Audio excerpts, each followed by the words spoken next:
Hello everyone. এখন আমি তোমাদের সঙ্গে West Bengal board of secondary education বা পশ্চিমবঙ্গ মধ্যশিক্ষা পর্ষদের ক্লাস 6-এর যে ভূগোল বই তার চতুর্থ অধ্যায়ে এই যে পৃথিবীর আবর্তন, এই অধ্যায়ের সম্পর্কে আমি তোমাদের সঙ্গে আলোচনা করব। যারা ক্লাস 9-এ পড়ছো তাদেরও ভূগোলে কিন্তু এই পৃথিবীর আবর্তন অধ্যায়টা আছে। তারাও যদি এই ভিডিওটা দেখো তাহলে কিন্তু নিজেদের অনেকটাই সমৃদ্ধ করতে পারবে। ভিডিওটা যদি ভালো লেগে থাকে তাহলে একটা লাইক দিও, বন্ধুদের সঙ্গে শেয়ার করো আর চ্যানেলটা সাবস্ক্রাইব করে রাখো। তো চলো শুরু করি। তাহলে দেখো, এখানে বইয়ে প্রথমে যেগুলো দেওয়া আছে আমি প্রথমে পড়ি। বলছে, তুমি যখন এই বইটা পড়ছো ভাবছো তুমি এক জায়গায় স্থির হয়ে বসে আছো, কিন্তু জানো কি তোমার পায়ের নিচের পৃথিবীটা লাট্টুর মতো প্রচণ্ড জোরে ঘুরপাক খাচ্ছে নিজের অক্ষের চারিদিকে। পৃথিবীর সাথে তুমিও ঘুরেই চলেছো মহাশূন্যে। আশেপাশের ঘর বাড়ি, রাস্তা, মাঠ, ধান ক্ষেত সবই ঘুরছে তোমার সাথে। তাহলে আমরা যেটাকে স্থির ভাবছি, যেমন ধরো আমি এখন তোমাদের সঙ্গে মানে আলোচনা করছি বা ভিডিও করছি, তার মানে কি বলতো, এই যে আমার ভিডিও করার যে মোবাইল ফোন বা এই যে বইটা দেখাচ্ছি, এই যে পেনটার সাহায্যে তোমাদের দেখাচ্ছি, সবই কিন্তু ঘুরছে আমাদের সঙ্গে, মানে আমাদের একই সঙ্গে ঘুরছি পৃথিবীর আবর্তনের সঙ্গে সঙ্গে। তো এটা এখানে বলতে চেয়েছে। এর বলছে ট্রেনটা ভোঁ দিয়ে ছেড়ে দিল। তোমরা নিশ্চয়ই কোথাও বেড়াতে গেছো, ট্রেনে হোক বাসে হোক, কোথাও না কোথাও তো গেছো। তো যখন ট্রেন ছেড়ে দিল, রিনা জানলা দিয়ে বাইরেরটা দেখছে। আমরা দেখবে যখনই কোনো ট্রেনে বাসে উঠি তখনই কি হয়, বাইরের দিকটা দেখি, দেখতে ভালো লাগে, কারণ পিছনের দিকে সব ছুটে ছুটে যায় আর আমরা এগিয়ে যাই, তাই না?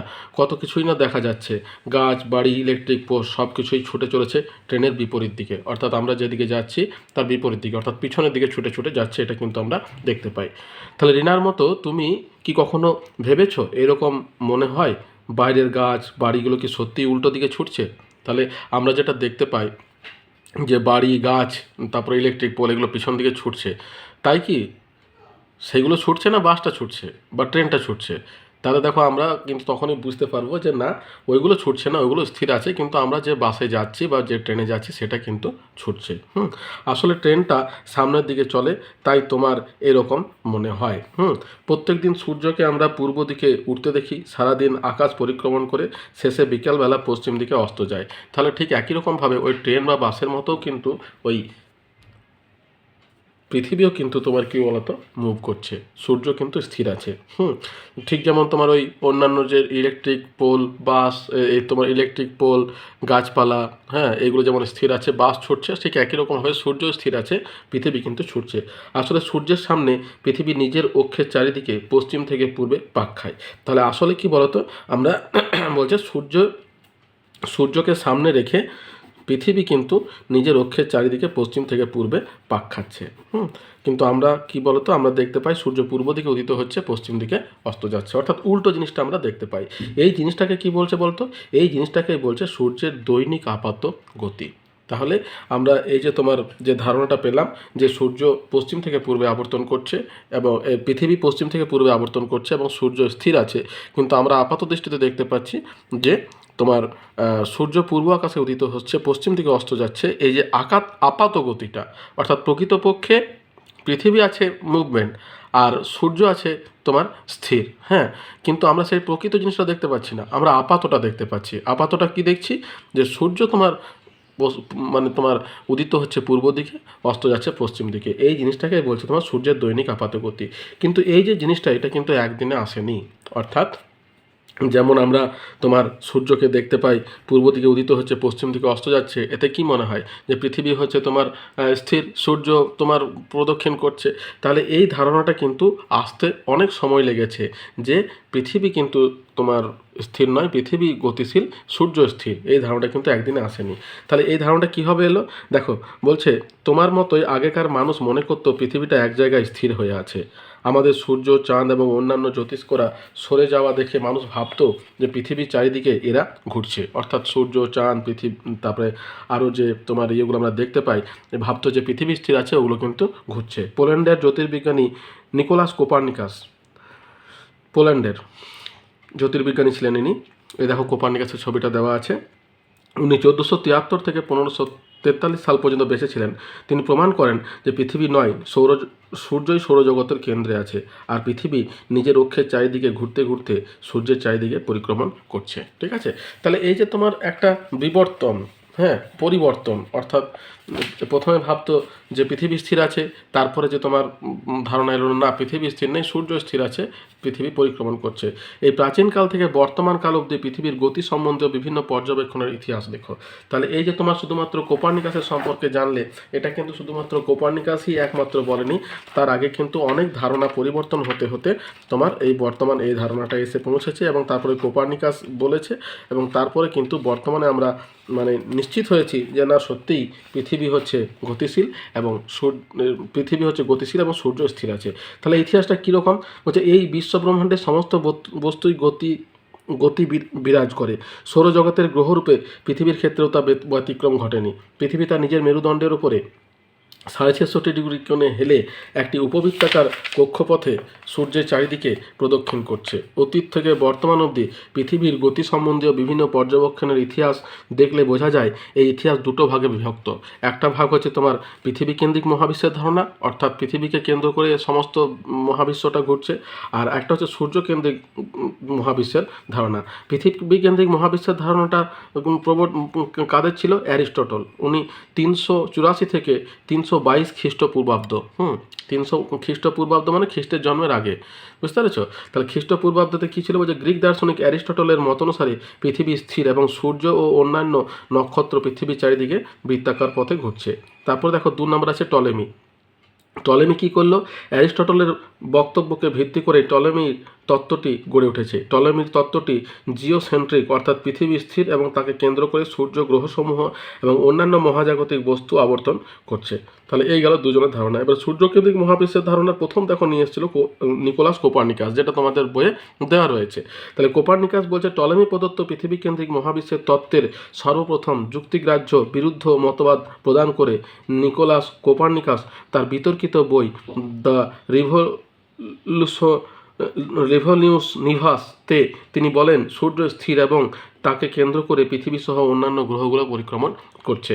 তারপরে তাকে সমর্থন কে করলো? তোমার জোহানেস কেপলার, এবং ইনি শুধু এটাকে প্রমাণ করেননি, ইনি এর ওপর আবার সূত্রও আবিষ্কার করেছেন, সেটা আমি তোমাদের পরে মানে বোঝাচ্ছি।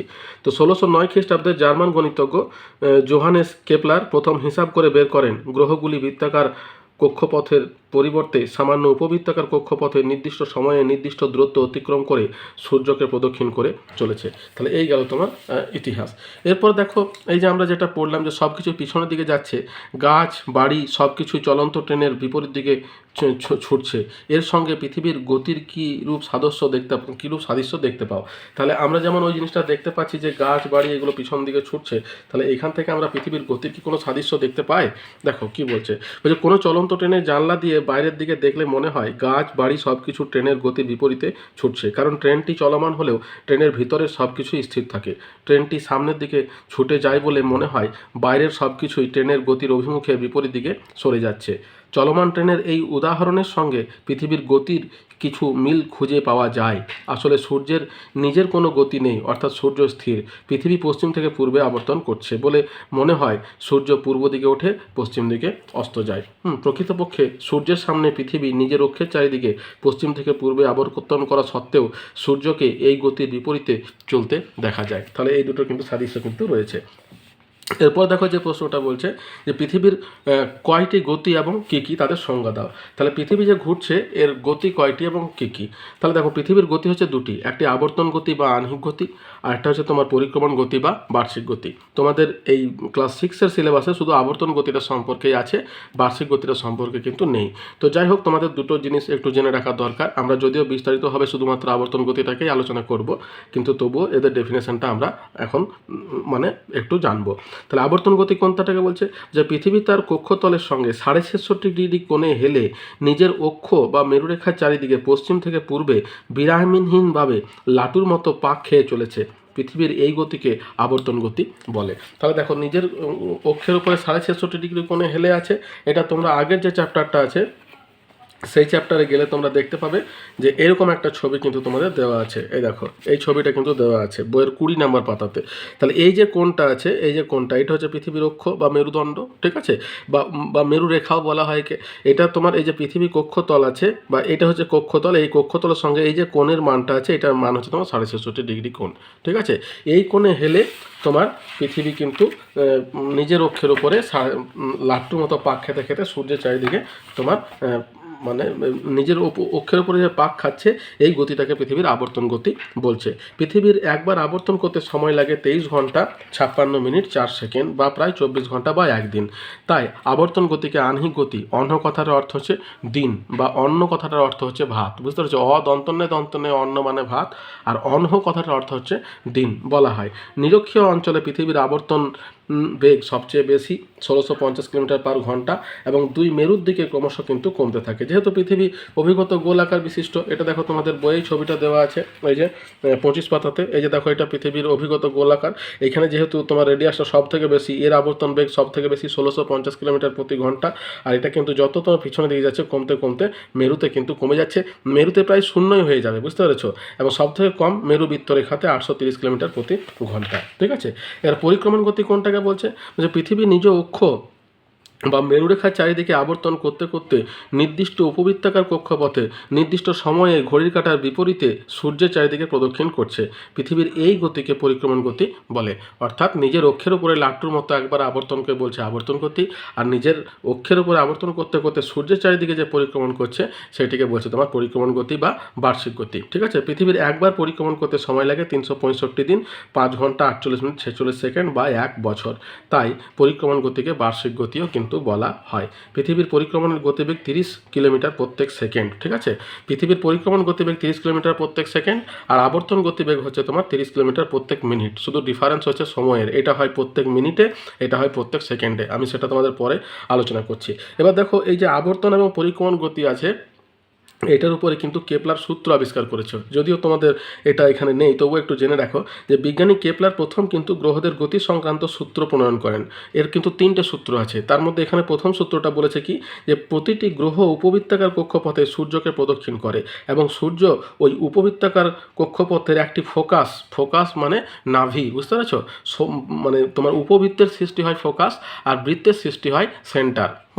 তাহলে কিন্তু আমরা যদি বলি উপবৃত্তাকার কক্ষপথের কেন্দ্রে অবস্থান করছে, তাহলে কিন্তু আমরা ভুল বলবো। কেন্দ্রে কিন্তু নয়, ফোকাসে বা নাভিতে, পয়েন্টে বা নাভিতে অবস্থান করছে। তাহলে এই গেল তোমার আবর্তন গতি এবং পরিক্রমণ গতি। এরপরে দেখো যে প্রশ্নটা করতে হবে যে আবর্তন গতি বা আহ্নিক গতি এবং পরিক্রমণ গতি বা বার্ষিক গতির পার্থক্য। তাহলে আমরা এই যে দুটো গতি সম্পর্কে জানলাম, আবর্তন গতি এবং পরিক্রমণ গতি, এই দুটোর মধ্যে পার্থক্য কী? তাহলে প্রথম পার্থক্য দেখো কী আছে, বলছে পৃথিবী নিজের অক্ষের চারিদিকে পশ্চিম থেকে পূর্বে অনবরত ঘুরছে, একে আবর্তন গতি বলছে। অন্যদিকে পৃথিবী নিজের মেরুদণ্ডের উপরে অবিরাম ঘুরতে ঘুরতে নির্দিষ্ট সময়ে সূর্যের চারিদিকে এক পাক ঘুরে আসে, একে পরিক্রমণ গতি বলছে। আবর্তন গতির সময় কত? 23 ঘন্টা 56 মিনিট 4 সেকেন্ড বা 24 ঘন্টা, বা একে সৌরদিনও কিন্তু বলা হয়। অন্যদিকে পরিক্রমণ গতির সময় হচ্ছে 365 দিন 5 ঘন্টা 48 মিনিট 46 সেকেন্ড, বা প্রায় 365 দিন 6 ঘন্টা, একে তোমার সৌর বছরও বলা হয়, ঠিক আছে। আবর্তন গতির অপর নাম হচ্ছে আহ্নিক গতি, অন্যদিকে পরিক্রমণ গতির অপর নাম হচ্ছে বার্ষিক গতি। আবর্তন গতির ফলে পৃথিবীতে দিন রাত্রি হয়, অন্যদিকে পরিক্রমণ গতির ফলে পৃথিবীতে দিন রাত্রির হ্রাস বৃদ্ধি এবং ঋতু পরিবর্তন হয়ে থাকে। আবর্তন গতির ফলে সময় গণনার সুবিধা হয়, অন্যদিকে পরিক্রমণ গতির ফলে তোমার কিন্তু বছর গণনার সুবিধা হয়। তাহলে এই হচ্ছে তোমার আহ্নিক গতি এবং বার্ষিক গতির মধ্যে পার্থক্য। এরপর দেখো আমরা যেটা বলবো, পৃথিবীর আবর্তন এবং পরিক্রমণ গতিবেগ নির্ণয় করো। তাহলে দেখো, তোমাদের বইয়ে কিন্তু আবর্তন গতিবেগ নির্ণয় করতে কিন্তু বলেছে। এই দেখো, তোমাদের বইয়ের 25 নম্বর পাতাতে কি বলছে দেখো, পৃথিবীর এই যে আবর্তন গতি, পৃথিবী কক্ষতলের সঙ্গে 66.5 ডিগ্রি কোণে হেলে অক্ষের চারিপাশে পশ্চিম থেকে পূর্বে অবিরামভাবে পাক খাচ্ছে, এটাই পৃথিবীর আবর্তন গতি। এক পাক শেষ করতে পৃথিবীর সময় লাগে 23 ঘন্টা 56 মিনিট 4 সেকেন্ড। পৃথিবীর পরিধি হচ্ছে 40,000 কিলোমিটার। হ্যাঁ, তাহলে 40,000 কিলোমিটার যদি হয়, তাহলে এই দূরত্বটাকে পৃথিবীকে অতিক্রম করতে হচ্ছে কতক্ষণে? 24 ঘন্টাতে, বা 23 ঘন্টা 56 মিনিট 4 সেকেন্ডে। তাহলে 1 ঘন্টায় পৃথিবী কতটা পথ পেরোয় হিসাব করে ফেলো। তাহলে কি করে বের করবো? দেখো, 24 ঘন্টায় অতিক্রম করে 40,000 কিলোমিটার পথ, 1 ঘন্টায় অতিক্রম করে 40,000 ডিভাইডেড বাই 24 সমান 1667 কিলোমিটার, ঠিক আছে। এটাকে যদি আমরা 1 মিনিটে করি তাহলে 1667কে আবার 60 দিয়ে যদি ভাগ করি তাহলে তোমার এটা প্রায় 28 কিলোমিটার বেরোবে। এটাই কিন্তু আমরা 30 কিলোমিটার ধরে নিতে পারি। তাহলে পৃথিবীর আবর্তন গতিবেগ কত বেরোলো? 30 কিলোমিটার প্রত্যেক মিনিট, বুঝতে পেরেছ? 30 কিলোমিটার তোমার প্রতি মিনিট, 30 কিলোমিটার পার মিনিট। এবার যদি আমরা পরিক্রমণ গতিটা বের করি, দেখো পরিক্রমণ গতিটা আমি তোমাদের দেখাই। তাহলে এখানে যেমন আবর্তন গতিটা বের করেছি, এই বইয়ের উপরেই দেখো আমি করে রেখেছি। আবর্তন গতি বেগ হচ্ছে 40,000 কিলোমিটার, এটা পৃথিবীর পরিধি, ডিভাইডেড বাই তোমার 1440 মিনিট, সমান তোমার 30 কিলোমিটার প্রত্যেক মিনিট প্রায়। হ্যাঁ, কোনোটাই কিন্তু একেবারে সঠিক নয়, তার কারণ পৃথিবীর পরিক্রমণ বেগও কিন্তু নিরক্ষত সবথেকে বেশি, মেরুতে সবথেকে কম, বুঝতে পেরেছো? অতএব প্রায়। তো তোমাদের এটা মনে রাখার সুবিধার জন্য কি করলাম, 30 কিলোমিটার প্রত্যেক মিনিট ধরলাম। আর পরিক্রমণ বেগটা কত? 30 কিলোমিটার প্রত্যেক সেকেন্ড। তাহলে এটা মিনিট, এটা সেকেন্ড। আবর্তন বেগটা হবে মিনিটে, পরিক্রমণ বেগটা হবে সেকেন্ডে, ঠিক আছে? তাহলে তোমাদের মনে রাখতে সুবিধা হবে। এবার দেখো পরিক্রমণ বেগটা তোমার 30 কিলোমিটার প্রত্যেক সেকেন্ড কী করে এলে দেখো। তাহলে এখানে দেখো পরিক্রমণ গতিতে আমাদের পৃথিবীর যে তোমার উপবৃত্তাকার কক্ষপথ আছে তার দূরত্ব হচ্ছে 96 কোটি কিলোমিটার। দেখো কক্ষপথের পরিধি 96 কোটি কিলোমিটার, ডিভাইডেড বাই যদি 365 দিন বা সেকেন্ডে যদি আনতে যাই তাহলে তোমার এই ফিগারটা আসবে 31,536,000, ঠিক আছে? এটাকে দিয়ে যদি আমরা ভাগ করি তাহলে কিন্তু 30 কিলোমিটার প্রত্যেক সেকেন্ড প্রায় আসবে, বুঝতে পারছো? তাহলে এটা হচ্ছে তোমার আবর্তন বেগ 30 কিলোমিটার প্রত্যেক মিনিট, আর পরিক্রমণ বেগ হচ্ছে তোমার 30 কিলোমিটার প্রত্যেক সেকেন্ড। তাহলে এই গেল আমাদের আবর্তন বেগ এবং পরিক্রমণ বেগ। এরপরে দেখো যেটা আছে, সূর্যের দৈনিক আপাত গতি কাকে বলে? তাহলে দেখো তোমাদের বইয়ে এখানে দেওয়া আছে সূর্যের দৈনিক আপাত গতি। এই যে পূর্ব আকাশে উদিত হতে দেখি পশ্চিম আকাশে অস্ত যায়, তাই সূর্যকে উল্টো দিকে সরে যেতে দেখা যায়। সূর্যের এইরকম চলাচলকে সূর্যের দৈনিক আপাত গতি বলে। এবার ধরো এটা যদি তোমাদের বই মানে পরীক্ষার সময় আসে তাহলে তোমরা কিভাবে লিখবে আমি তোমাদের একটু দেখাচ্ছি, ঠিক আছে? সূর্যের দৈনিক আপাত গতি। তাহলে দেখো সূর্যের দৈনিক আপাত গতি কি বলছে, পৃথিবী নিজের অক্ষের চারপাশে পশ্চিম থেকে পূর্বে আবর্তন করছে বলে আমরা প্রতিদিন সকালে সূর্যকে পূর্ব আকাশে উদয় হতে এবং বিকালে পশ্চিম আকাশে অস্ত যেতে দেখি। আপাত দৃষ্টিতে সূর্যের এই চলনকে আপাত দৈনিক গতি বলে, বুঝতে পেরেছো? তাহলে এটা ব্যাখ্যা কি, আমরা কেন এটাকে তোমার বুঝতে পারি না? বলছে আমরা পৃথিবীর প্রচণ্ড আবর্তন বেগ অনুভব করতে পারি না, পৃথিবীকে আমরা স্থিরভাবেই দেখি। অন্যদিকে পৃথিবী থেকে মাথার ওপরে থাকা আকাশের দিকে তাকালে মনে হয় সূর্য, চন্দ্র, অসংখ্য গ্রহ, নক্ষত্র, গ্রহাণুপুঞ্জ সবই পৃথিবীকে আবর্তন করছে। কিন্তু কোপার্নিকাস, গ্যালিলিও, কেপলার, নিউটন প্রমুখ বিজ্ঞানীরা প্রমাণ করেন যে সূর্য স্থির এবং তাকে কেন্দ্র করে পৃথিবী নিজের অক্ষের চারিপাশে পশ্চিম থেকে পূর্বে আবর্তন করতে করতে সূর্যকে প্রদক্ষিণ করছে। এজন্যই আমরা প্রতিদিন সূর্যকে পূর্ব আকাশে উদিত হতে এবং দিনের শেষে পশ্চিম আকাশে অস্ত যেতে দেখি। অবস্থা বলছে সূর্যের আপাত দৈনিক গতির 3টি গুরুত্বপূর্ণ অবস্থা রয়েছে। একটা হচ্ছে তোমার পূর্ব আকাশে সূর্যের উদয়, মধ্য গগনে সূর্যের অবস্থান এবং পশ্চিম আকাশে সূর্যের অস্ত যাওয়া। গতিপথ বলছে সূর্যের আপাত গতি মূলত অর্ধবৃত্তাকার এবং কৌণিক মাপ হচ্ছে 180 ডিগ্রি। দেখো এটা হচ্ছে তোমার সূর্যের আপাত গতি। সময়কাল বলছে সূর্যের আপাত দৈনিক গতির সময়কাল সূর্যোদয় থেকে সূর্যাস্ত। উপযোগিতা কি বলছে সূর্যের আপাত গতির উপর নির্ভর করে দিনের নানা সময় যেমন পূর্বাহ্ন, মধ্যাহ্ন, অপরাহ্ন ইত্যাদির নামকরণ করা হয়ে থাকে। তাহলে এটা গেল তোমার সূর্যের দৈনিক আপাত গতি। এরপর দেখা আছে সূর্যের বার্ষিক আপাত গতি বা রবি মার্গ কী, ঠিক আছে? এটা তোমাদের বইয়ে দেওয়া নেই। তাহলে সূর্যের দৈনিক আপাত গতি যেমন আছে ঠিক তেমনি যেমন তোমার আহ্নিক গতি এবং বার্ষিক গতি আছে, ঠিক একই রকমভাবে সূর্যের দৈনিক আপাত গতির সঙ্গে সূর্যের বার্ষিক আপাত গতিও কিন্তু আছে, যার অপর নাম হচ্ছে তোমার রবি মার্গ। রবি মানে সূর্য আর মার্গ মানে পথ। তাহলে এটা কি দেখো বলছে রবি অর্থে সূর্য আর মার্গ কথার অর্থ হচ্ছে পথকে বোঝায়। আপাত দৃষ্টিতে যে বার্ষিক গতিতে সূর্যকে পৃথিবীর চারিপাশে সঞ্চরণশীল বা ঘুরছে বলে মনে হয় তাকেই রবিমার্গ বা সূর্যের বার্ষিক আপাত গতি বলে। এটা কীভাবে সৃষ্টি হয় বলছে পৃথিবী তার উপবৃত্তাকার কক্ষপথে 663 ডিগ্রি কোণে হেলে সূর্যকে প্রদক্ষিণ করায় রবিমার্গের সৃষ্টি হয়। এখানে দেখো এই যে ছবিটা দেওয়া আছে, এটা তোমার রবিমার্গের ছবি। তাহলে সময়কাল হচ্ছে কি তোমার 22শে ডিসেম্বরের পর থেকে 21শে জুন পর্যন্ত উত্তরায়ণকালে সূর্যের কর্কটকান্তি রেখামুখী এবং 21শে জুনের পর থেকে 22শে ডিসেম্বর পর্যন্ত দক্ষিণায়নকালে সূর্যের মকরকান্তি রেখামুখী বিচরণের জন্য এই অবস্থার সৃষ্টি হয়, বুঝতে পারছো? তাহলে এই হচ্ছে তোমার সূর্যের বার্ষিক আপাত গতি বা রবি মার্গ। এবার দেখো সূর্যের দৈনিক আপাত গতি এবং সূর্যের বার্ষিক আপাত গতি এই দুটোর মধ্যে পার্থক্য কি একটু আমরা জানবো। তাহলে দৈনিক আপাত গতি কি? আমরা প্রতিদিন সকালে সূর্যকে পূর্ব আকাশে উদয় হতে এবং বিকেলে পশ্চিম আকাশে অস্ত যেতে দেখি। আপাত দৃষ্টিতে সূর্যের এই চলনকে সূর্যের আপাত দৈনিক গতি বলে।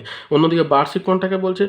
আপাত দৃষ্টিতে যে বার্ষিক গতিপথে সূর্যকে পৃথিবীর চারিদিকে সঞ্চরণশীল বলে মনে হয় তাকেই রবি মার্গ বা সূর্যের আপাত বার্ষিক গতি বলে।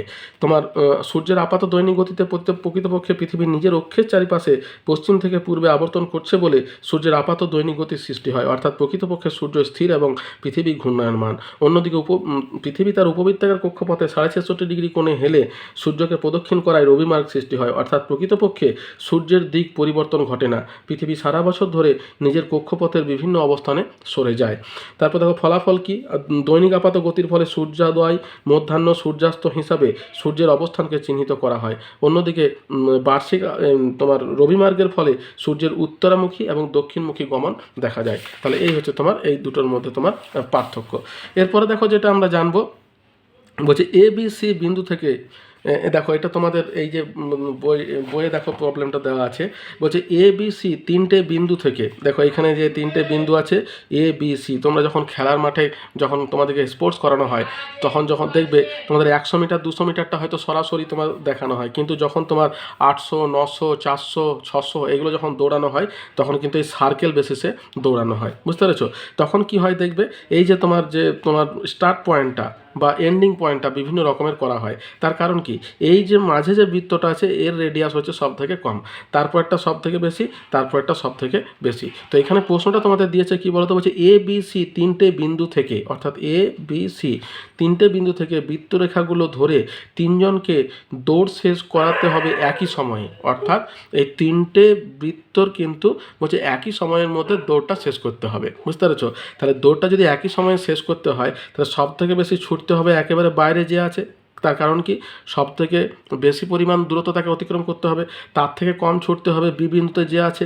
তার কারণ হচ্ছে এটার থেকে এই বৃত্তটার পরিধিটা ছোট, তার থেকে ছোট হচ্ছে এ। তাহলে বলো তো কাকে সবচেয়ে বেশি জোরে দৌড়াতে হবে এবং কাকে কম? তার সব থেকে বেশি দৌড়াতে হবে সি বিন্দুতে যে আছে, আর সব থেকে কম ছোটাতে হবে তোমার এ বিন্দুতে যে আছে। তাহলে এই যে প্রশ্নটা আছে এটা যদি তোমাদের কাছে প্রশ্ন করে কেন হবে, তাহলে সেটা এবার দেখো আমি কিভাবে তোমরা এটার উত্তর দেবে আমি যদিও তোমাদের বলে দিলাম। এবার যদি উত্তর আকারে লিখতে চাও তাহলে দেখো কীভাবে লিখবে। বলছে এ বিন্দু সরল রেখাটি সবচেয়ে ছোট এবং সি বিন্দুর বৃত্তরেখাটি সবচেয়ে বড়। হ্যাঁ, যেহেতু এ বিন্দুর বৃত্তরেখাটি, আমি সরল রেখা বললাম, ভুল বলেছি। হ্যাঁ, যেহেতু একই সময়ে দৌড় শেষ করতে হবে সেহেতু সি বিন্দুর বৃত্তরেখাটিতে যে ছুটবে তাকে অনেকটা পথ দৌড়ানোর জন্য সবচেয়ে বেশি জোরে দৌড়াতে হবে, যেহেতু সি বিন্দুটা সব থেকে বাইরে আছে, তার রেডিয়াসটা সব থেকে বেশি। এবং এ বিন্দুর বৃত্তরেখা পথে যে দৌড়াবে তাকে সবচেয়ে কম জোরে দৌড়াতে হবে, যেহেতু এটা সব থেকে ছোট, বুঝতে পারছো? তাহলে এটাই হবে তোমার উত্তর। নেক্সট দেখো যে প্রশ্নটা আছে, বলছে পৃথিবীর আবর্তন গতির বেগ নিরক্ষরেখা থেকে মেরুর দিকে কমতে থাকে কারণ লেখো। তাহলে দেখো পৃথিবীর আবর্তন গতির বেগ, এই দেখো এখানে তোমাদের বইয়ের ছবিটা দেওয়াই আছে। এই যে এখানে দেখো নিরক্ষরেখায় সব থেকে বেশি 1650 কিলোমিটার। তার কারণটা কি? তার কারণ এখানকার পরিধি বা ব্যাসটা বা ব্যাসার্ধটা সব থেকে বেশি। তারপরে আস্তে আস্তে কমতে কমতে কমতে কমতে একেবারে সব থেকে কম হচ্ছে এই সুমেরুতে এবং দক্ষিণে সব থেকে কম হচ্ছে কুমেরুতে। এবার দেখো সব থেকে বেশি যেহেতু এই জায়গাতে তোমার পরিধিটা বেশি, এখানে গতিবেগ সব থেকে বেশি 1650 কিলোমিটার প্রতি ঘন্টা। তারপরে দেখো 1550, এটাও 1550, তারপরে 1275, এটা 1275, তারপরে 830, এখানে কিন্তু আর দেখা যাচ্ছে না, তার জন্য আর লেখা হয়নি। এবং কমতে কমতে শেষে বিন্দুতে কিন্তু জিরোতে গিয়ে পৌঁছায়, বুঝতে পেরেছো? তাহলে যদি ধরো এই প্রশ্নটা তোমাদের আসে তোমরা কিভাবে লিখবে? দেখো এখানে বলছে পৃথিবীর অক্ষরেখাগুলো নিরক্ষরেখা থেকে ক্রমশ মেরুর দিকে দৈর্ঘ্যে ছোট হতে থাকে, মেরুর দিকে ক্রমশ ছোট হতে থাকে। তাই পৃথিবীকেও একটা পাক শেষ করতে হলে নিরক্ষরেখাতে সবচেয়ে বেশি জোরে ঘুরতে হয়, আবার যত মেরুর দিকে যাওয়া যায় তত আবর্তনের বেগ কমতে থাকে। তাহলে এই হচ্ছে তোমার এটার উত্তর বা কারণ। এরপরে দেখো কি আছে, পৃথিবীর আবর্তন গতির সপক্ষে প্রমাণ দাও। তাহলে দেখো আমাদের পৃথিবীতে যে আবর্তন গতি হচ্ছে তার সপক্ষে কিভাবে আমরা প্রমাণ দিতে পারি। তাহলে দেখো তোমাদের বইয়ে দেখো দেওয়া আছে প্রথম প্রমাণ, যেটা প্রথমে দেখো দিয়েছে বলছে সূর্য বা অন্য তারা কেন পূর্ব আকাশে আগে দেখা যায়। আমাদের দেখো সূর্য যখন উদয় হয় তখন কিন্তু পূর্ব আকাশে উদয় হয়, ঠিক একই রকমভাবে রাতের তারাগুলোকেও কিন্তু যদি আমরা লক্ষ্য করি বা চাঁদকেও যদি আমরা লক্ষ্য করি তাহলে কিন্তু সে পূর্ব আকাশেই উদিত হয় বা পূর্ব আকাশেই প্রথম দেখা যায়, ঠিক আছে? তার কারণটা কি? তার কারণ হচ্ছে দেখো এই আবর্তন গতি। হ্যাঁ, কীভাবে তোমাকে বোঝাচ্ছে জিনিসটা দেখো। বলছে মনে করো তুমি নাগরদোলায় চড়েছো, কোনো বন্ধু নিচে দাঁড়িয়ে তোমাকে হাত নাড়ছে, নাগরদোলা ঘুরছে, তুমি প্রথমে বাড়ি, তারপরে গাছ, তারপরে আকাশ দেখতে পেলে, তারপর ঘুরে এসে আকাশ থেকে গাছ, গাছ থেকে বাড়ি, আবার বন্ধুকে দেখতে পেলে।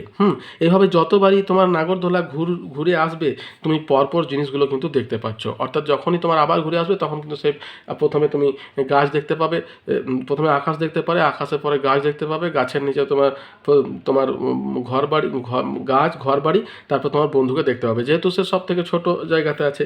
হ্যাঁ, তাহলে ঠিক একই রকম নাগরদোলা ঘুরছে বলেই তো পৃথিবীও যেহেতু পশ্চিম থেকে পূর্বে ঘুরপাক খাচ্ছে, তাই সূর্য তারা পূর্ব আকাশে আগে দেখা যায়। তাহলে এটা গেল প্রথম প্রমাণ বা সপক্ষে প্রমাণ। 2 নম্বর প্রমাণ কি? দিনরাত। আমাদের পৃথিবীতে যেহেতু দিনরাত হয় সেটা কিন্তু তোমার এই আবর্তন গতির জন্যই হয়। সেটা আমরা কিভাবে বোঝাতে পারবো? দেখো এখানে একটা পরীক্ষা দেওয়া আছে, সেটা দিলে পরে আমরা বোঝাতে পারবো। বলছে একটা অন্ধকার ঘরে গ্লোবের ওপরে টর্চের আলো ফেলে দেখো গ্লোবের অর্ধেক অংশ আলোয় আর বাকি অংশ অন্ধকারে থাকছে। গ্লোবটা পশ্চিম থেকে পূর্বে অর্থাৎ বাম দিক থেকে ডান দিকে ঘোরালে তবে দেখা যাবে অন্ধকারে থাকা জায়গাগুলো আলোয় আসে, আবার আলোকিত অংশ অন্ধকারে চলে যাচ্ছে। গোলাকার পৃথিবীর যে দিকটা সূর্যের দিকে মুখ করে থাকে সেদিকে দিন হয় এবং উল্টো দিকে রাত হয়। তাহলে এই দেখো এখানে তোমার ছবিটা দেওয়া আছে, এখান থেকে আমরা প্রমাণ করতে পারি যে পৃথিবী ঘুরছে এবং তোমার সূর্য স্থির আছে। এরপর দেখো কি আছে, উষা গোধূলি।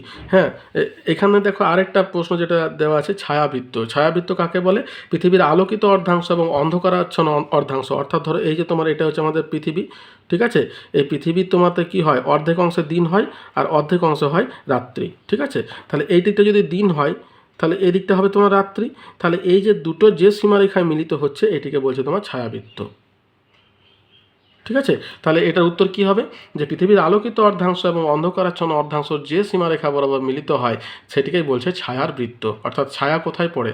আলো আর অন্ধকারের মাঝে ছায়া সৃষ্টি হয়। হ্যাঁ, তাহলে এটা যখন বৃত্তাকারে পৃথিবীকে তোমার বেষ্টন করে, যেহেতু পৃথিবী গোলাকার, তাই তাকে ছায়াবৃত্ত বলা হয়। এবার 3 নম্বর পয়েন্ট কী আছে দেখো, উষা গোধূলি। তাহলে উষা গোধূলি কখন হবে? পৃথিবী আবর্তন করে তার জন্যই তো উষা গোধূলি হবে। বলছে ভোরবেলা ঘুম ভাঙলে দেখবে সূর্যোদয়ের আগে আকাশে হালকা আলোর আভা দেখা যায়, বিকেলে দেখবে সূর্য ডোবার পরও কিছুক্ষণ আলো দেখা যায়, আলো থেকে অন্ধকার বা অন্ধকার থেকে আলোয় আসতে কিছু সময় লাগে। ছায়াবৃত্ত পৃথিবী পৃষ্ঠের যে জায়গার ওপর দিয়ে যখন যায় তখন সেখানকার আকাশে সূর্যকে দেখা যায় না, কিন্তু সূর্যের আভা দেখা যায়। সূর্যোদয়ের আগের সময় হলো উষা আর সূর্যাস্তের পর বা সন্ধ্যের সময় হচ্ছে গোধূলি। তাহলে এই গেল তোমার 3 নাম্বার পয়েন্ট। 4 নাম্বার কি? মহাকর্ষ সূত্র। তাহলে মহাকর্ষ সূত্র অনুসারে আইজ্যাক নিউটন কি বলেছে? যে প্রত্যেকটা জিনিসকে কিন্তু পৃথিবী তার কেন্দ্রের দিকে আকর্ষণ করছে এবং মহাবিশ্বে প্রত্যেকটা জিনিসকে কিন্তু আকর্ষণ করছে নিজেদের কেন্দ্রের দিকে। এবং এই আকর্ষণ বল যেটা বড় তার বেশি, যেটা ছোট তার কম। এবং যার ক্ষমতাটা বেশি বা আকর্ষণ বলটা বেশি তার চারিপাশে কিন্তু ছোট বস্তুগুলো তোমার মানে আবর্তন করবে বা আকর্ষিত হবে। তো এইটার জন্য কি অনুসারে ওই যে পৃথিবীর তোমার আমরা যে ছিটকে যাচ্ছি না তার জন্য দায়ী হচ্ছে অভিকর্ষ বল। এখান থেকে আরেকটা প্রশ্ন তোমাদের আসে কি, যে আমরা পৃথিবী থেকে ছিটকে বেরিয়ে যাচ্ছি না কেন পৃথিবীর আবর্তন থাকা সত্ত্বেও? তাহলে তার কারণটা কি? তার দায়ী হচ্ছে তোমার অভিকর্ষ। পৃথিবীর সব কিছুই কিন্তু নিজের কেন্দ্রের দিকে টেনে ধরে রেখেছে। অভিকর্ষের টানের প্রথম কথা বলেন বিজ্ঞানী আইজ্যাক নিউটন, এবং তার সূত্র অনুসারে পৃথিবী থেকে সূর্য হচ্ছে 13 লক্ষ গুণ বড়, ঠিক আছে? আমরা এটা প্রত্যেকে জানি যে সূর্য হচ্ছে বড়, পৃথিবী হচ্ছে ছোট। তাহলে সূত্র অনুসারে ক্ষুদ্র পৃথিবীর পক্ষে নিজে স্থির থেকে বিশাল সূর্যকে ঘোরানো অসম্ভব। অর্থাৎ যেহেতু আকর্ষণ বলটা বড় বস্তুর বেশি হবে, তাই সূর্য যেহেতু বড় তার আকর্ষণ বল বেশি, তাহলে পৃথিবীর এত ক্ষমতা নেই যে সূর্যকে তার চারপাশে ঘোরাতে পারবে। অতএব এটাই তাহলে মানে সম্ভব যে সূর্য স্থির আছে, পৃথিবীকে কিন্তু ঘোরাচ্ছে, যেহেতু পৃথিবী ছোট সূর্য হচ্ছে বড়। তাহলে এই গেল তোমার কয়েকটা প্রমাণ। আমি এখানে 4টে প্রমাণের কথা বললাম। এছাড়াও আরও কিছু কিছু প্রমাণ হিসাবে তোমরা ধরতে পারো। যেমন আমি তোমাদের দেখাই আরও কয়েকটা প্রমাণ তোমাদের দেখাই, যদি তোমাদের কাজে লাগে তো ভালো হবে। দেখো এখানে তো সূর্যোদয় সূর্যাস্ত এটা তো তোমাদের বোঝালাম, দিন রাত্রি বোঝালাম, উজ্জ্বল বায়ুতে প্রস্তরক্ষেপ পরীক্ষা, প্রস্তরখণ্ডের পরীক্ষা, অর্থাৎ উপর থেকে যদি কোনো বস্তুকে যদি আমরা নিচের দিকে ফেলে দিই তাহলে সেটা কিন্তু কিছুটা পূর্ব দিকে ঘেঁষে পড়বে। এই দেখো পূর্ব দিক ঘেঁষে পড়ছে, এটা কিন্তু একটা পরীক্ষা। মহাকর্ষ সূত্র এটা বোঝালাম। তারপর তোমার সমুদ্রে জোয়ার ভাটা, হ্যাঁ জোয়ার ভাটাটা হচ্ছে পৃথিবীর আবর্তন গতির পক্ষে একটা প্রমাণ। হচ্ছে পৃথিবী 24 ঘন্টায় একবার আবর্তন করে বলে প্রতিদিন কোনো স্থানে দুবার জোয়ার ভাটা হয়। তারপর সমুদ্র স্রোত এবং বায়ু প্রবাহের গতি বিক্ষেপ, বলছে পৃথিবীতে সমুদ্র স্রোত এবং বায়ু উত্তর গোলার্ধের ডান দিকে এবং দক্ষিণ গোলার্ধের বাম দিকে বেগে প্রবাহিত হয়। এটা পৃথিবীর আবর্তন গতির জন্য হতে পারে। পৃথিবীর অভিগত গোল আকৃতি, পৃথিবীর যে আকৃতিটা হয়েছে সেটা কিন্তু আবর্তন গতির জন্যই হয়েছে, এবং আমরা জানি পৃথিবীর আকৃতি হচ্ছে অভিগত গোল। তাহলে পৃথিবীর নিরক্ষীয় অঞ্চল সামান্য স্ফীত এবং মেরুদয় সামান্য চাপা, অর্থাৎ পৃথিবীর আকৃতি অভিগত গোলকের নয়, পৃথিবীর আবর্তন গতির ফলেই এই আকৃতি সম্ভব হয়েছে। তারপর দেখা হচ্ছে আলোকচিত্র, অর্থাৎ আমরা মহাকাশ থেকে যে ছবি তুলছি সেখানে দেখা যাচ্ছে যে পৃথিবী হচ্ছে গতিশীল। পৃথিবীর উপগ্রহ এবং মহাকাশযান থেকে প্রেরিত ছবি থেকে নির্ভুলভাবে প্রমাণিত হয় যে পৃথিবী পশ্চিম থেকে পূর্বে আবর্তন করছে। আর অন্যান্য গ্রহের দৃষ্টান্ত বলছে দূরবীক্ষণ যন্ত্র দিয়ে সূর্য অন্যান্য গ্রহগুলির দিকে তাকালে দেখা যায় যে তাদের আহ্নিক গতি রয়েছে। যেহেতু পৃথিবী নিজেও সূর্যের একটি গ্রহ, তাই তারও আহ্নিক গতি থাকাটাই স্বাভাবিক। তাহলে এই হচ্ছে তোমার আবর্তনের সপক্ষে প্রমাণ। তোমরা বইয়েরগুলোও দিতে পারো বা তার বাইরে যদি হয় তো এগুলোও দিতে পারো। তারপরে দেখো যেটা আছে এটা গেল। এরপর দেখা হচ্ছে পৃথিবীর আবর্তন গতির ফলাফল লেখো। তাহলে আবর্তন গতির সপক্ষে প্রমাণ হলো। এবার আবর্তন গতির ফলাফল যেগুলো আছে তাহলে সেগুলো একটু আমি তোমাদের সঙ্গে আলোচনা করছি। এটা বইয়েও ধরো দেওয়া আছে। তো প্রথমে দেখো যেটা দেওয়া আছে সেটা হচ্ছে দিন রাত্রির সৃষ্টি। বলছে আবর্তন গতির ফলে পৃথিবীর যে অংশটি ধীরে ধীরে সূর্যের সামনে আসে সেখানে সূর্যোদয়ের মাধ্যমে দিনের সৃষ্টি হয়, তেমনি পৃথিবীর যে অংশটি সূর্য থেকে ধীরে ধীরে দূরে সরে যায় সেখানে সূর্যাস্তের মাধ্যমে রাত্রি ঘনিয়ে আসে। ঠিক আছে। প্রসঙ্গত পৃথিবীতে সূর্যোদয়ের পূর্বের মুহূর্তে মৃদু ক্ষীণ আলো হয় যাকে উষা বলে, এবং সূর্যাস্তের পর মৃদু ক্ষীণ আলো হয় যাকে গোধূলি বলা হয়। ছায়াবৃত্ত দিন এবং রাত্রির মধ্যে কাল্পনিক সীমারেখা সৃষ্টি করে। বুঝতে পেরেছো? এরপরে দেখো কি আছে সময় গণনা। সময় গণনা বলছে একবার পূর্ণ আবর্তনের জন্য পৃথিবীর সময় লাগে 24 ঘন্টা। এই সময়কে 24 ভাগে ভাগ করলে প্রতি ভাগকে 1 ঘন্টা বলে। আবার 1 ঘন্টাকে 60 মিনিট এবং 1 মিনিটকে 60 সেকেন্ডে ভাগ করে সময় নির্ণয় করা হয়। 3 নম্বর দেখা আছে দৈনিক উষ্ণতার হ্রাস বৃদ্ধি, অর্থাৎ দিনে তাপমাত্রা বাড়ে রাতে তাপমাত্রা কমে। এটা কিন্তু আবর্তন গতির ফলে হয়ে থাকে। যে পৃথিবীর আবর্তন গতি এবং আকৃতির জন্য সূর্যরশ্মি ভূপৃষ্ঠের সর্বত্র সমানভাবে পড়ে না, ফলে স্থানীয়ভাবে উত্তাপের তারতম্য হয়। 4 নম্বর দেখা আছে নিয়ত বায়ু এবং সমুদ্র স্রোতের গতি বিক্ষেপ। যে ফেরেলের সূত্র অনুসারে পৃথিবীর আবর্তন গতির ফলে নিয়ত বায়ু প্রবাহ এবং সমুদ্র স্রোত উত্তর গোলার্ধের ডান দিকে এবং দক্ষিণ গোলার্ধের বাম দিকে বেগে প্রবাহিত হয়। তারপর দেখা আছে জোয়ার ভাটা। বলছে পৃথিবীর আবর্তনের কারণে কোনো স্থানে দিনে দুবার জোয়ার এবং দুবার ভাটা হয়। 6 হচ্ছে পৃথিবীর আকৃতি। বলছে পৃথিবীর আবর্তন গতির ফলে পৃথিবীতে যে কেন্দ্রাতিক শক্তি সৃষ্টি হয় তার ফলে নিরক্ষীয় অঞ্চল স্ফীত এবং মেরু অঞ্চল চাপা হয়েছে। 7 নম্বর দেখা আছে সূর্যোদয় এবং সূর্যাস্ত। বলছে পৃথিবী পশ্চিম থেকে পূর্বে আবর্তনের ফলে সূর্যকে প্রতিদিন পূর্ব দিকে উদিত হতে এবং পশ্চিম দিকে অস্ত যেতে দেখা যায়। 8 নম্বর দেখা আছে জীবজগৎ সৃষ্টি। বলছে পৃথিবী আবর্তনের ফলে পৃথিবী পৃষ্ঠের প্রতিটি অংশ আলো এবং উত্তাপ পায়, ফলে পৃথিবীতে জীবজগতের সৃষ্টি হয়। 9 নম্বর হচ্ছে পৃথিবীর চুম্বকত্ব। বলছে আবর্তন গতির ফলে পৃথিবীর চুম্বকত্বের সৃষ্টি হয়েছে। তাহলে এই গেল তোমার পৃথিবীর আবর্তন গতির ফলাফল। এখানে দেখো তোমাদের বইয়ে শুধুমাত্র একটাই দেওয়া আছে, সেটা হচ্ছে সময় গণনা। ঠিক আছে, এটাকে তোমরা দেখতে পারো। পৃথিবীর আবর্তন গতির ফলাফল হিসাবে সময় গণনাটা তোমার দেওয়া হয়েছে। এখানে কি বলছে, শুভদ্বীপের ঠাকুরমা ঘড়ি না দেখেও দিনের সময় আন্দাজ করতে পারে। মিনিট সেকেন্ড না মিললেও ঘন্টাটা মিলে যায়। কি করে বলো তো? পুকুর পরে নারকেল গাছের ছায়া দেখো। তাহলে এটা দেখলে পরে কিন্তু তোমাদের ওই যে সূর্য ঘড়ি সেটা কিন্তু বুঝতে পারা যাবে। তাহলে এরপরে দেখো আমাদের যে প্রশ্নটা আছে এটা হলো, এরপর দেখো আছে পৃথিবীর আবর্তন গতির ফলে যে দিন রাত্রি হয় তা একটি পরীক্ষার সাহায্যে দেখাও। তাহলে পৃথিবীর আবর্তন গতির ফলে যে দিন রাত্রি হয় সেটা একটা পরীক্ষার সাহায্যে কী করে দেখাবে? এই যে দেখো তোমাদের বইয়ে 25 পাতাতে দেওয়া আছে, এটা আমি আলোচনা করে দিলাম। দিন রাত্রি পরীক্ষা, এই যে একটা গ্লোব নিতে হবে, তারপর একটা টর্চ নিতে হবে, নিয়ে যেদিকে আলোটা পড়বে সেদিকে দিন, তার অপোজিট দিকে রাত, এবং দুটোর যে সীমারেখা সেটা হচ্ছে তোমার ছায়াবৃত্ত। ঠিক আছে, তাহলে এই পরীক্ষাটা তোমরা লিখে দেবে। তারপরে দেখো কি আছে, বলছে যে ছায়াবৃত্ত কাকে বলে। তাহলে ছায়াবৃত্ত কাকে বলে? এই যে পৃথিবীর আলোকিত অর্ধাংশ এবং অন্ধকারাচ্ছন্ন অর্ধাংশ যে সীমারেখা বরাবর মিলিত হয় তাকে ছায়াবৃত্ত বলে। তাহলে এটা যদি তোমার আসে, তোমরা যদি আরেকটু বড় করে লিখতে চাও তাহলে দেখো কিভাবে লিখবে, আমি তোমাদের দেখাই। এটা চাইলে তোমরা পজ করে লিখে নিতে পারো, বা তোমার দেখো কি আছে, ছায়াবৃত্ত বা শ্যাডো সার্কেল বলা হয়। পৃথিবীর আলোকিত অর্ধাংশ এবং অন্ধকারাচ্ছন্ন অর্ধাংশের মাঝের সীমারেখাকে ছায়াবৃত্ত বলে। বৈশিষ্ট্য কি? এটি পৃথিবীর গোলীয় আকৃতির কারণে ছায়াবৃত্ত বৃত্তাকার হয়। 2 হচ্ছে পৃথিবীর আবর্তন করছে বলে ছায়াবৃত্ত সর্বদা পরিবর্তনশীল। 3 হচ্ছে ছায়াবৃত্ত অতিক্রম করে কোনো স্থান আলোকিত অংশ আসলে সেখানে প্রভাত এবং অন্ধকার অংশ আসলে সেখানে সন্ধ্যা হয়। তাহলে এই হচ্ছে তোমার ছায়াবৃত্ত।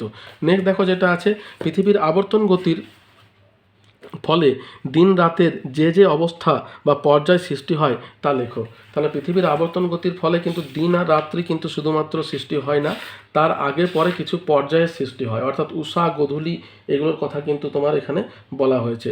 তো যে পর্যায়ের সৃষ্টি হয় সেই পর্যায়গুলোর কথা তোমাকে এখানে তুলে ধরেছে। দেখো কি বলছে, পৃথিবীর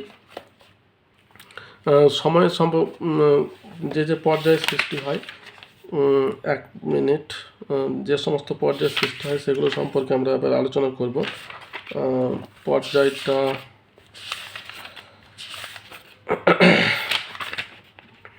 দেখো, এখানে পর্যায় সৃষ্টি হয় সেগুলো তোমার দেওয়া আছে। আমরা জানি আবর্তন গতির ফলে পৃথিবীর যে অংশ সূর্যের দিকে আসে সেখানে দিন হয় এবং বিপরীত অংশে অন্ধকারাচ্ছন্ন অংশে রাত হয়।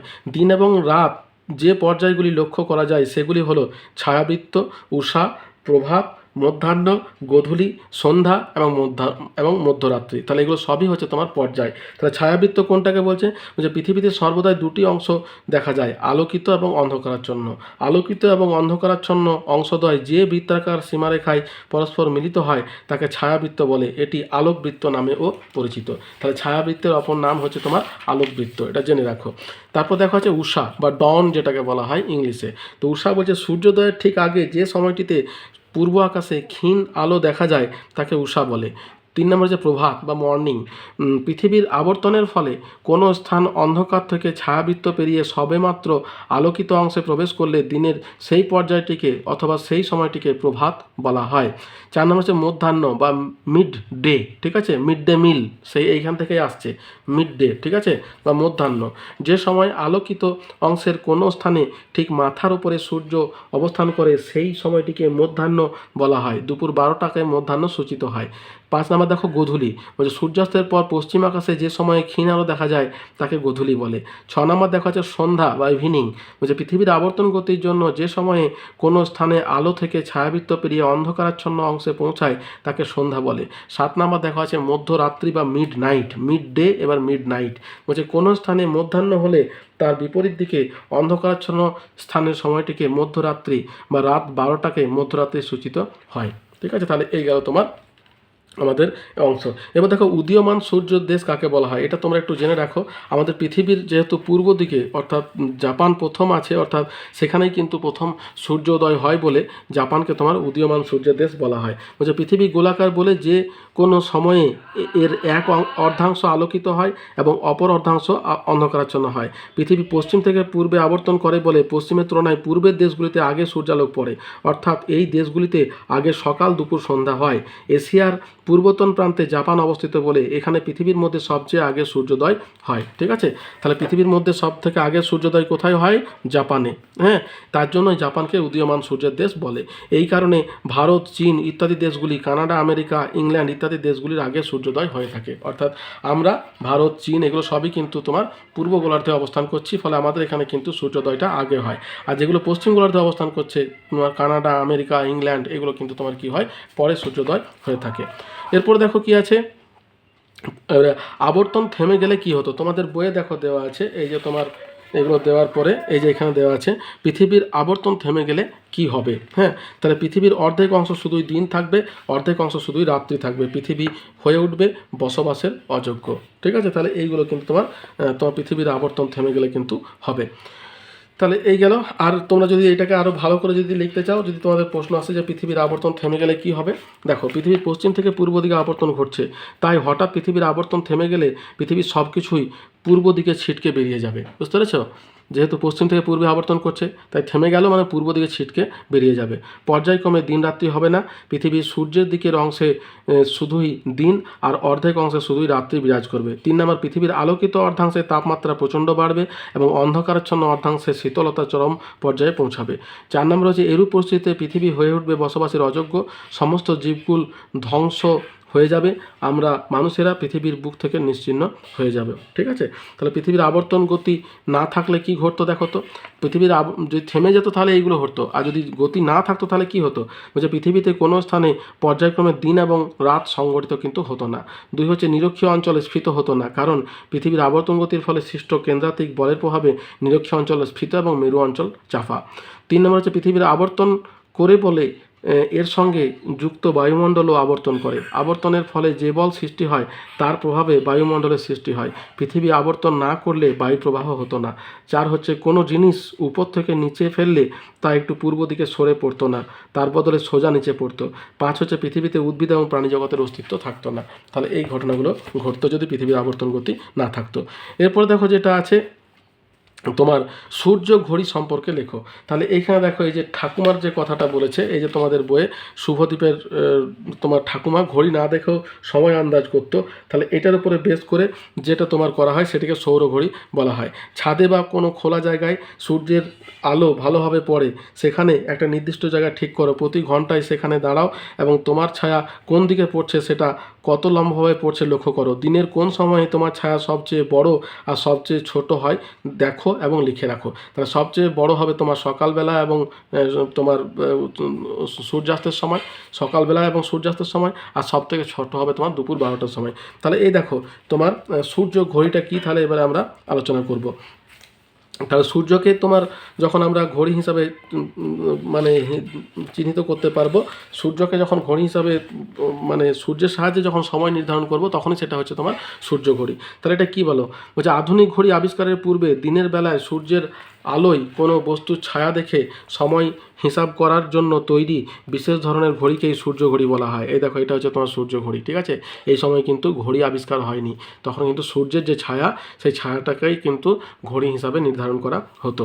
তাহলে এটা আবিষ্কার কে করেছিল, মিশরীয়রা প্রথম সূর্য ঘড়ি আবিষ্কার করেন। দেখো মিশরীয়রা একদিকে যেমন সূর্য ঘড়ি আবিষ্কার করেন, ঠিক একই রকমভাবে লিপ ইয়ার বা অধিবর্ষ যেটা, সেটাও কিন্তু এই মিশরীয়রাই আবিষ্কার করেছিল। এটা কিন্তু পরে তোমরা জানতে পারবে। সময় নির্ণয় পদ্ধতি মানে কিভাবে তোমার সূর্য ঘড়ির সাহায্যে সময় নির্ণয় করা হয়, বলছে একটি কাঠের চাকতির ওপর একটি ধাতব বা কাঠ দণ্ড লাগানো থাকে, এই যেটা দেখতে পাচ্ছ এটাই হচ্ছে সূর্য ঘড়ি এবং এইটারই বর্ণনা কিন্তু এখানে দেওয়া হচ্ছে। দিনের বিভিন্ন সময়ে চাকতির ওপরে বসানো দণ্ডটির ছায়া চাকতির বিভিন্ন দিকে পড়তে থাকে। সারাদিন ধরে এই ছায়া বারবার বরাবর দাগ দিয়ে রাখা হয়, অর্থাৎ দাগ দিয়ে রাখা হয়। ছায়া যখন যে দাগের ওপরে আসে তখন সেই দাগের নির্দিষ্ট মান অনুসারে সময় নির্ণয় করা হয়। সমস্যা কী হয়, কেবলমাত্র দিনের বেলাতেই সূর্য ঘড়ি সাহায্যে সময় নির্ণয় করা সম্ভব।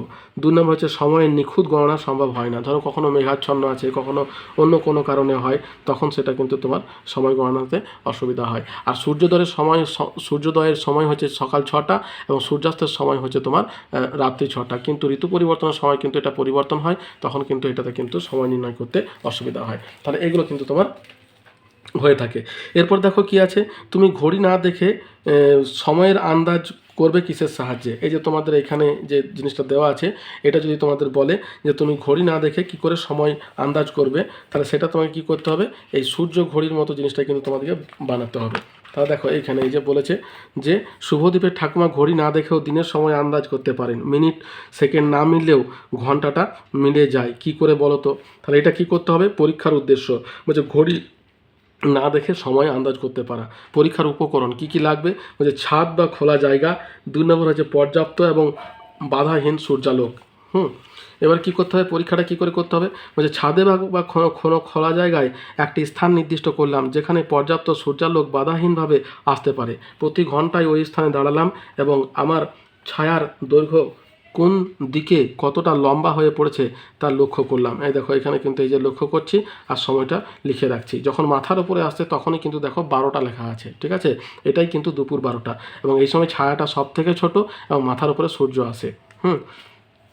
কোন দিকে লম্বা হয়ে পড়ছে লক্ষ্য করে লিখলাম। পর্যবেক্ষণ কি, বলছে প্রতি ঘন্টায় ওই নির্দিষ্ট স্থানে দাঁড়িয়ে লক্ষ্য করলাম সূর্যোদয়ের পর থেকে আমার ছায়ার দৈর্ঘ্য ধীরে ধীরে কমছে এবং দুপুরবেলা তা প্রায় নেই এবং তারপর আবার ধীরে ধীরে ছায়ার দৈর্ঘ্য বাড়তে লাগলো। সকালে যে ছায়া পশ্চিম দিকে ছিল তা আস্তে আস্তে বিকেলে পূর্ব দিকে সরে গেল। সিদ্ধান্ত কি? বলছে সূর্যোদয়ের সময় আমার ছায়া সবচেয়ে বড় এবং তা ধীরে ধীরে ছোট হতে হতে দুপুর 12টায় সবচেয়ে ছোট এবং তারপর তা আবার ধীরে ধীরে ছোট হতে হতে সূর্যাস্তের সময় সবচেয়ে বড় হয়েছে।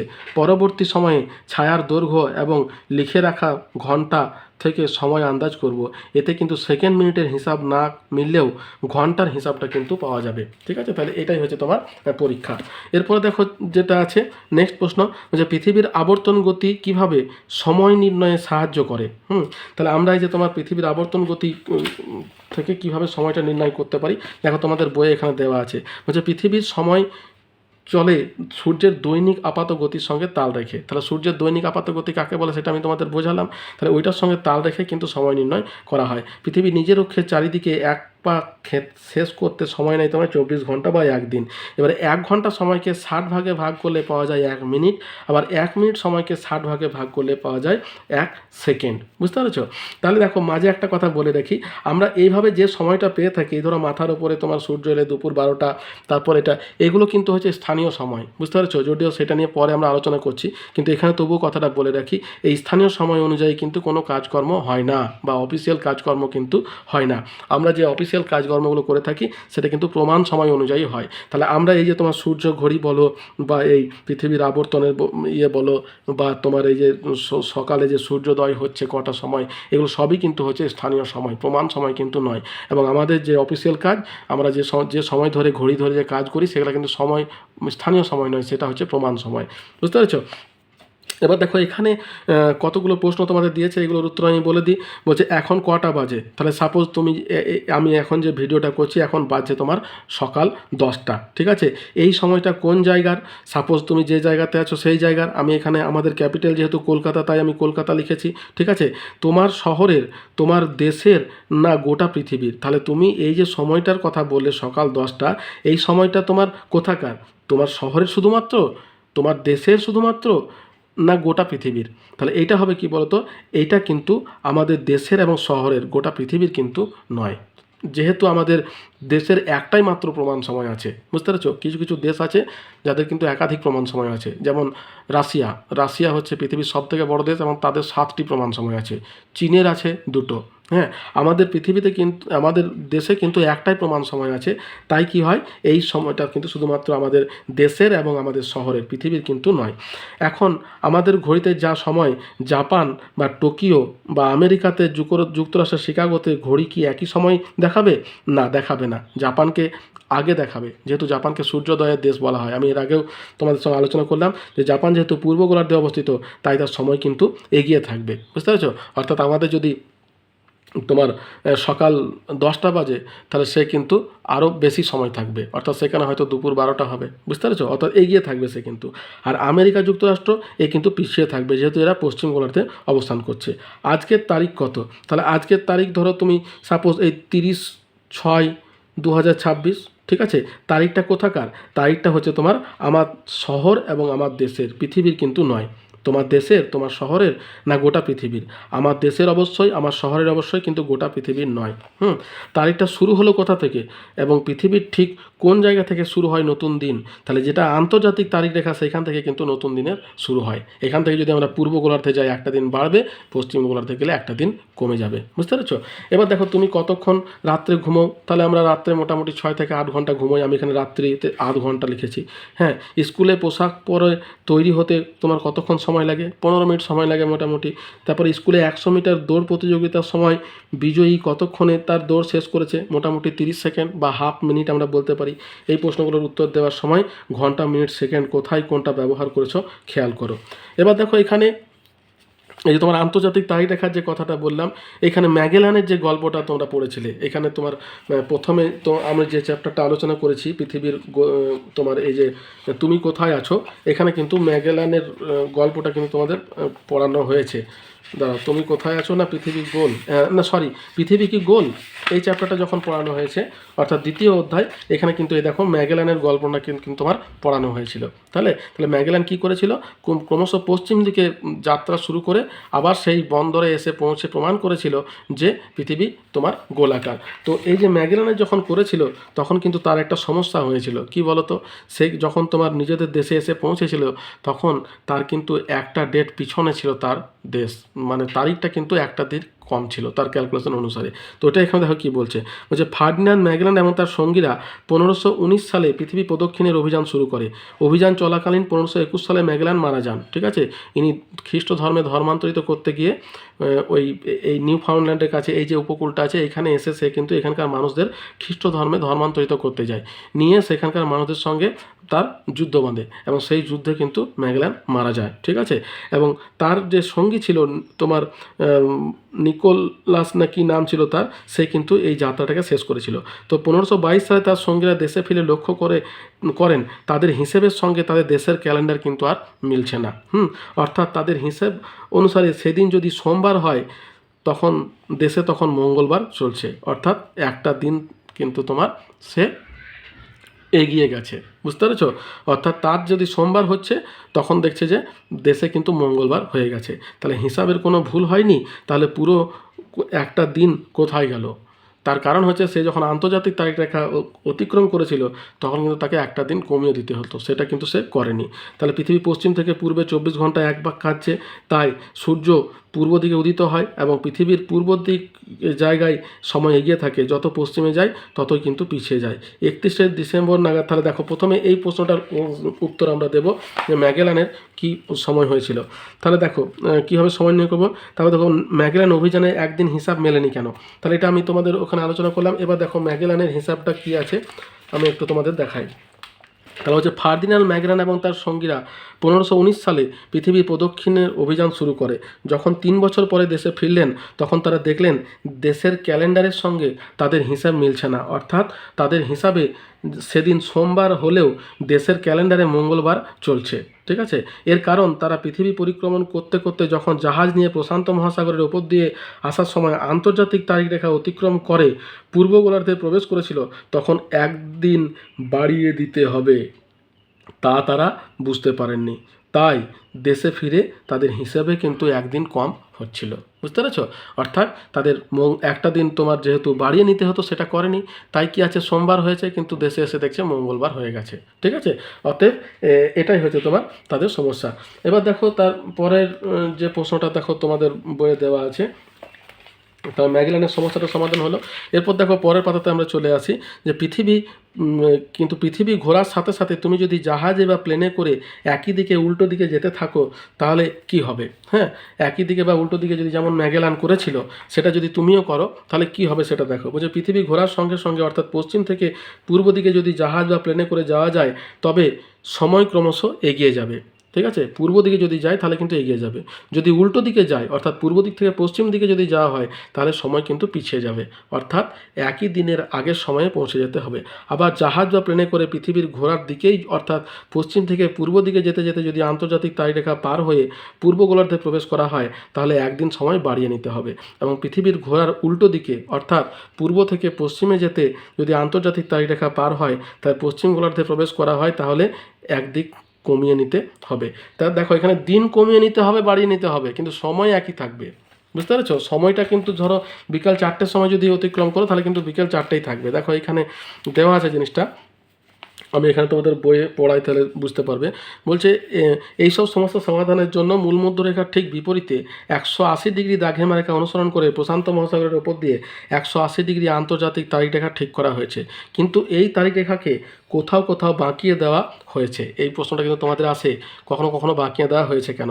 তার কারণ যদি ধরো স্থলভাগ পড়ে যায়, যেমন এইটা হচ্ছে আন্তর্জাতিক তারিখ রেখা, এই যে ডটেড ইয়েটা দেওয়া আছে, তাহলে ধরো এইটা যদি সোজাসুজি সে 180 ডিগ্রি মানে রেখা অনুসরণ করে যদি করতো তাহলে কী হতো, একই দেশের মধ্যে দুটো দিন কিন্তু হয়ে যেত। তার জন্য কী হয়েছে, যেখানে স্থলভাগ পেয়েছে রেখাটাই কিন্তু বাঁকিয়ে দেওয়া হয়েছে। কিন্তু এই রেখাকে কোথাও কোথাও বাঁকিয়ে দেওয়া হয়েছে কারণ 180 ডিগ্রি দ্রাঘিমা রেখাকে অনুসরণ করে আন্তর্জাতিক তারিখ রেখা কল্পনা করা হলে স্থলভাগের মানুষদের মধ্যে দিন এবং তারিখ নিয়ে খুব অসুবিধার সৃষ্টি হতো। এই অসুবিধা দূর করার জন্য আন্তর্জাতিক তারিখ রেখাকে স্থলভাগ এড়িয়ে জলভাগের ওপর দিয়ে কল্পনা করা হয়েছে। এখান থেকেই শুরু হয় তারিখ, 24 ঘন্টা পরে সেই তারিখেই ঘুরে এসে আবার এখানে এসেই শেষ হয়। জাহাজ বা প্লেনে করে এই রেখা পেরিয়ে পশ্চিম গোলার্ধে গেলে একদিন কমিয়ে নিতে হয়, আবার পূর্ব গোলার্ধে গেলে একদিন বাড়িয়ে নিতে হয়। তাহলে এখানে কিন্তু শুধু দিনটার পরিবর্তন হয়, সময়টার কিন্তু কোনো পরিবর্তন হয় না। এক্ষেত্রে কিন্তু সময়ের কোনো পরিবর্তন হয় না, এটা কিন্তু একটা গুরুত্বপূর্ণ কথা, ঠিক আছে।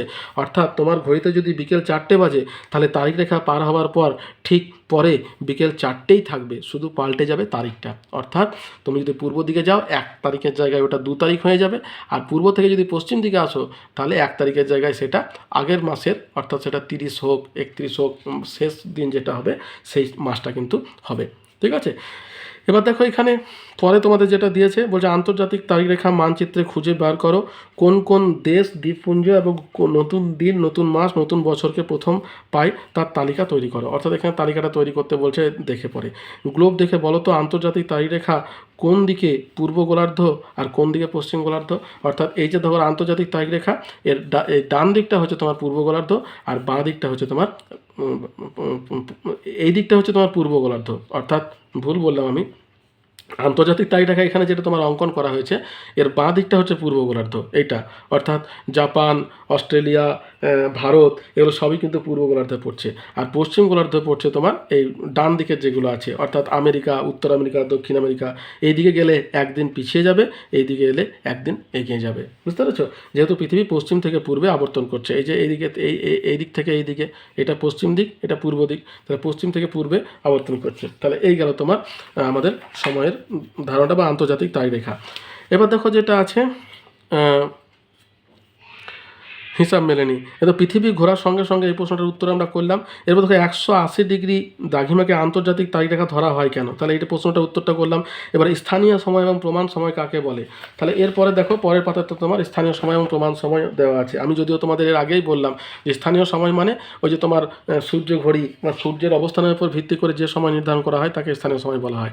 দেখো কোনো দ্রাঘিমা রেখায় মাথার উপরে যখন সূর্য আসে তখন ওই দ্রাঘিমা রেখায় অবস্থিত প্রত্যেকটি জায়গার সময় হয় দুপুর 12টা।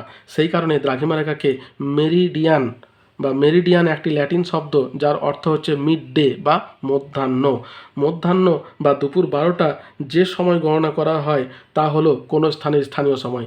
দ্রাঘিমা বদলে গেলে স্থানীয় সময় বদলে যায়, ঠিক আছে। একটা দেশে রেল চলাচল বা অন্যান্য যোগাযোগ ব্যবস্থার ক্ষেত্রে একটা সময় না থাকলে অসুবিধা হয়, তাই দেশের মাঝখানের কোনো দ্রাঘিমা রেখায় স্থানীয় সময়কে সারা দেশের প্রমাণ সময় ধরে নেওয়া হয়, ঠিক আছে। এটিকে বলা হয় প্রমাণ সময়। তাহলে কোনো একটা বড় স্থানের মাঝে অবস্থিত স্থানীয় সময়টিকে যখন পুরো দেশের সময় হিসাবে ধরা হবে বা ওই অঞ্চলটির বড় অঞ্চলটির স্থানীয় সময় হিসাবে ধরা হবে তখন সেটিকে প্রমাণ সময় বলা হয়। ভারতের প্রমাণ সময় হচ্ছে 82 ডিগ্রি 30 মিনিট পূর্ব দ্রাঘিমায় স্থানীয় সময় হচ্ছে ভারতের প্রমাণ সময়। আর গোটা বিশ্বের মাঝে কে আছে বলো তো, গ্রিনিচ। তার জন্য গ্রিনিচের সময়টিকে বলা হয় গ্রিনিচ মিন টাইম বা বলতে পারো ওয়ার্ল্ড স্ট্যান্ডার্ড টাইম। তাহলে কোনো একটা দেশের স্ট্যান্ডার্ড টাইম হচ্ছে সেই দেশের মাঝে যে জায়গাটা অবস্থান করছে, আর গোটা বিশ্বের মাঝে অবস্থান করছে তোমার গ্রিনিচ, যার জন্য ওইখানকার সময়টিকে তোমার ওয়ার্ল্ড স্ট্যান্ডার্ড টাইম বা গ্রিনিচ মিন টাইম বলা হয়। আমাদের যখন কোনো আন্তর্জাতিক কোনো ব্যবসা চালানো হয় তখন কিন্তু গ্রিনিচ মিন টাইম ধরে চালানো হয়। তাতে কি হবে, এই সময়ের ব্যাপারটা ঠিক যেমন একটা দেশের মধ্যে চালাতে গেলে তার মাঝে অবস্থিত স্থানটি জায়গা ধরে ব্যবসা বাণিজ্য অফিসিয়াল কাজকর্ম চালানো হয়, একই রকমভাবে গোটা বিশ্বের সঙ্গে যখন আন্তর্জাতিক ব্যবসা, জাহাজ চলাচল, বিমান চলাচল এগুলো করা হবে তখন কিন্তু ওই গ্রিনিচ মিন টাইম ধরে কাজটা করা হবে। এবার দেখো আমাদের প্রশ্ন হচ্ছে স্থানীয় সময় এবং প্রমাণ সময়ের মধ্যে পার্থক্য। তাহলে কাকে বলে এটা তো আমরা জানতে পারলাম। এবার এই দুটোর মধ্যে ওদের পার্থক্যটা যদি বলি তাহলে কিন্তু জিনিসটা পরিষ্কার হবে। দেখো স্থানীয় সময় বলছে কোনো স্থানের মধ্যাহ্ন সূর্যের অবস্থানের পরিপ্রেক্ষিতে যে সময় নির্ণয় করা হয় তাকে স্থানীয় সময় বলে।